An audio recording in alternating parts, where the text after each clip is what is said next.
here, psychologist, speaker, author of 8 books, host of 2 PBS specials, here again to bring you another tip on how to help you create the life you want.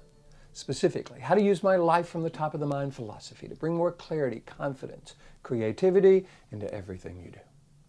Today I want to talk to those parents out there or those would-be parents out there about what does it take, what does it mean to be a good parent? What does it take to raise happy, healthy, resilient, successful kids?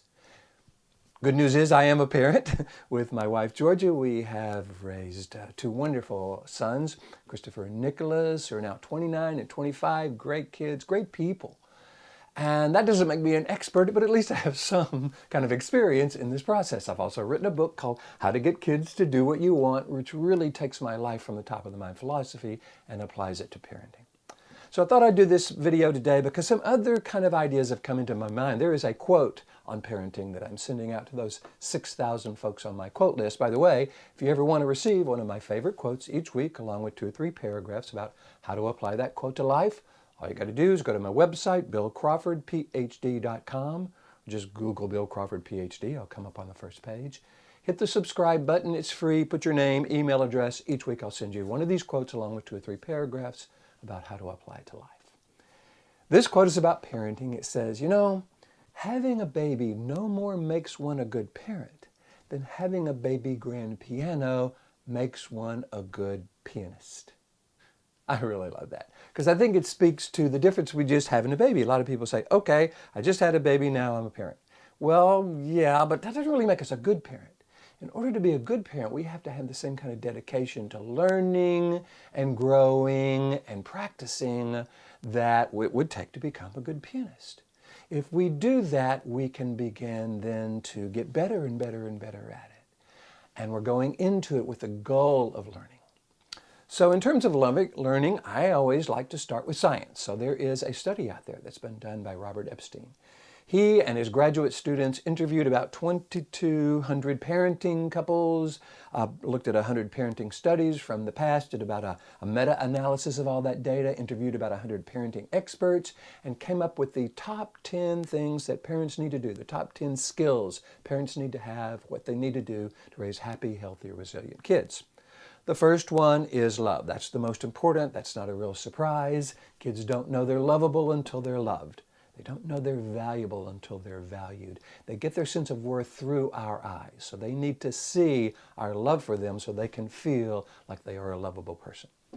The second thing kind of totally surprised the researchers. It has to do with the parent's ability to deal with stress.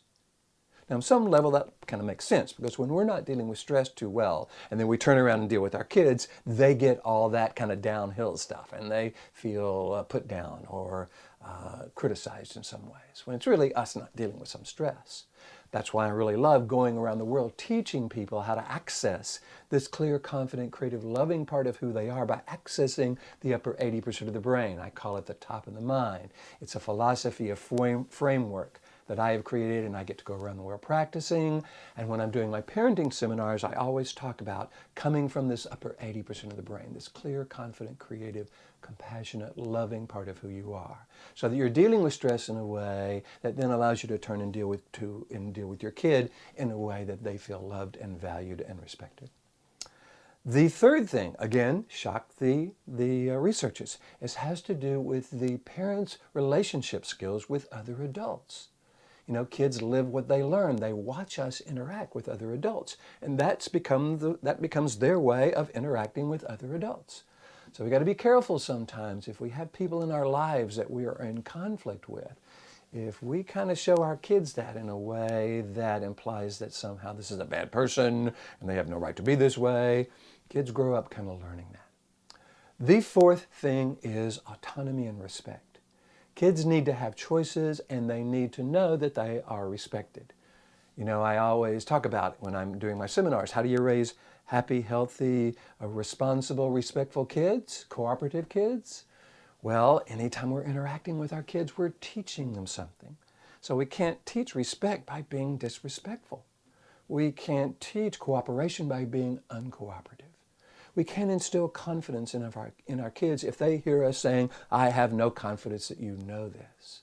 So that's why kind of learning to be a parent kind of being able to bring love to your interaction with your kids, making sure you're handling your own stress, knowing how to do that so you engage your child in a way that is loving. Being able to create relationships with those around you, your spouse, your ex-spouse, your family, in a way where if your kids were watching, you would want them to take notes and emulate what they saw, giving your kids choices. What about, people say, what about discipline and behavior management? Oh yeah, that's on the list. That's number 7. So it's not like that isn't important, but it's so far down the list. Love, the ability to deal with stress, the ability to create positive relationships with the other person, autonomy, these are the top 4 components. So I think what we want to do is really look at that. Now, here's something really important. It's not about being a perfect parent.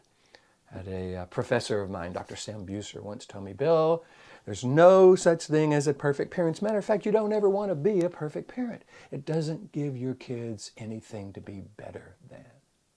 So when we make a mistake, we can show our kids how to learn from our mistakes. Rather than feeling shamed or blaming something else or somebody else, we can go, okay, good information. If I had that to do over again, here's how I would do it differently. You know, whenever we make a mistake, there's always learning that applies. But if we'll get past the shame and the blame and the fear that somehow that we screwed up and there's something wrong with us and move into the learning component, then we can not only teach that to ourselves, but teach that to our kids. So what I wanted to do today is bring you some information about what it means to be a good parent, the ability to take it on as if we were learning to become an accomplished pianist. By the way, when I was getting ready to do this, I was, looking through my email, and Pinterest every once in a while will send me an email with some things that they think I might like. Often they're very, very poignant, and I kind of take them and save them to one of my boards on Pinterest. This one popped up with parenting. And there were so many really cool things about parenting there. I started saving them and saving them and saving them. And I thought, hey, wouldn't it be cool if I just kind of showed them to you? So normally I end my videos with a slide that says, hey, if you want Dr. Bill to come and talk to your organization, here's what you do. Today I'm going to end with this series of quotes and ideas that I found on Pinterest. Enjoy, and until next time, here's to you. Bring in more clarity, confidence, creativity into everything you do. And I'll look forward to seeing you in the next video.